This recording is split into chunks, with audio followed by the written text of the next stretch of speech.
Hi, in this video we're going to be demonstrating how to set up a collection and how to leverage the stash feature inside of the Sequence Baker tool. To get started, we're just going to be adding a local collection. So inside of your content browser, if you expand the bottom left area here, you'll see the Collections tab.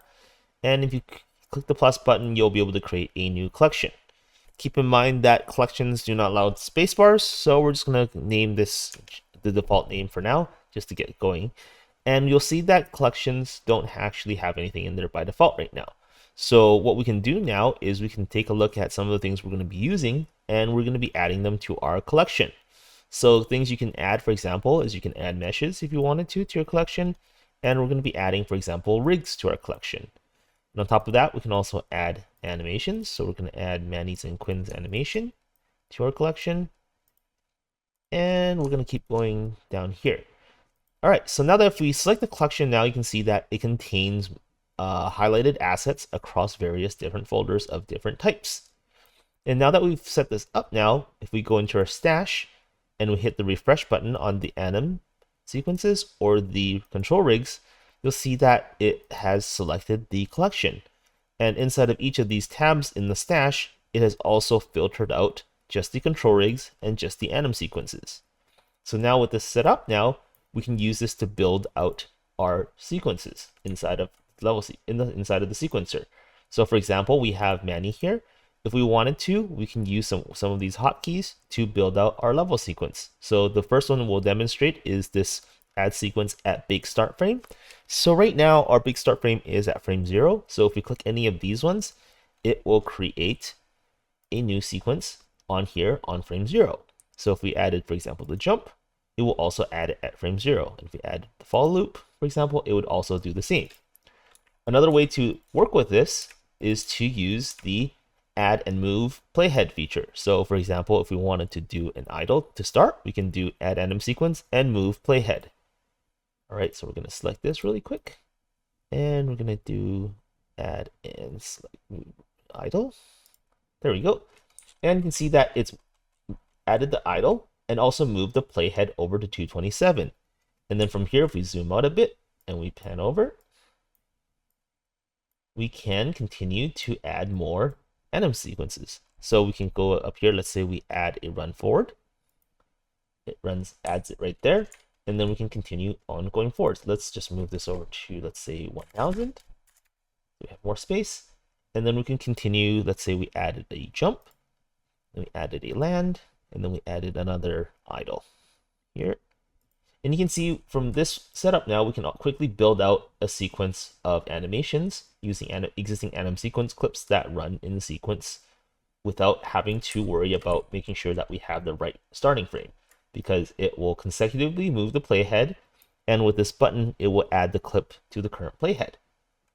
All right, so other than these features, we can also just use this generic add anim sequence here as well. So if we click the skeletal mesh track here as well, we can also add it this way, and it just adds it directly to the current playhead here as well. So we have various different ways to use anim sequences to add into our sequencer with these helpful macros that are only available inside of the stash. From the context of control rigs, we can do something similar as well, where we have the ability to add a standard control rig, which is using this one of these selections here.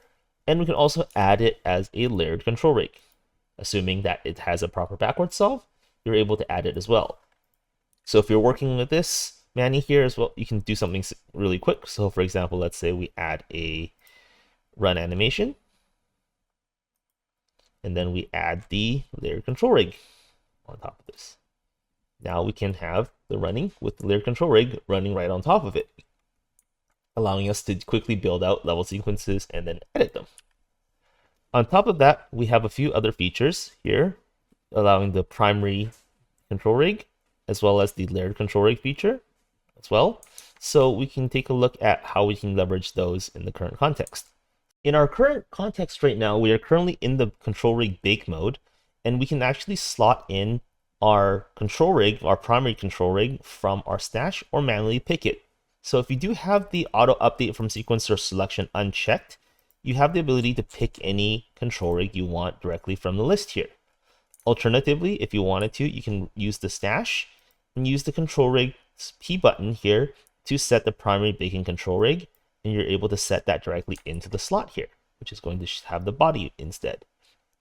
Alternatively, if you are in the AnimSequence mode and you have the options checked off to not bake to new AnimSequence, or if you're trying to bake to a primary AnimSequence directory, the primary AnimSequence slot will be revealed, and you have the ability to also pick your own clip here.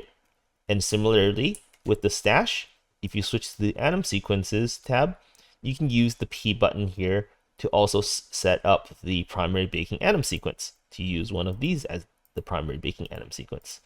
So with the stash, you can quickly access your collection's AnimSequences and control rigs to do pretty quick access and swap in and out different AnimSequences or control rigs.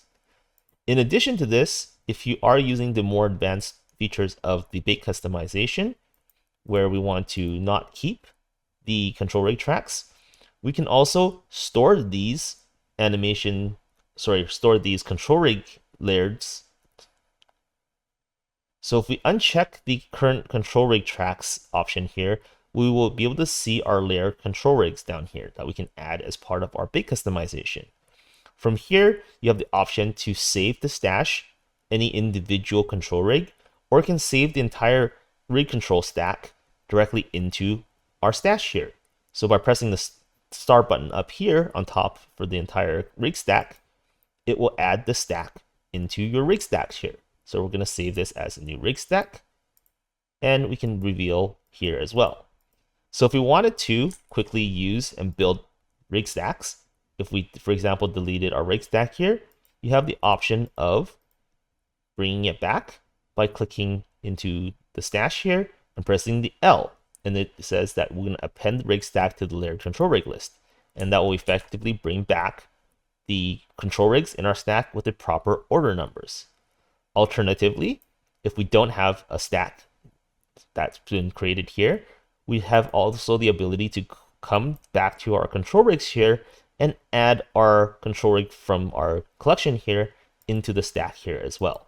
So you have a few options to work with in order to build a stack from here, or you can build it manually from here as well. So if you want to build a stack manually, you can also come back to the stack tab here, press the plus button, and add a number of control rig tracks. And it will be sequentially created with new order numbers for you to build a stack.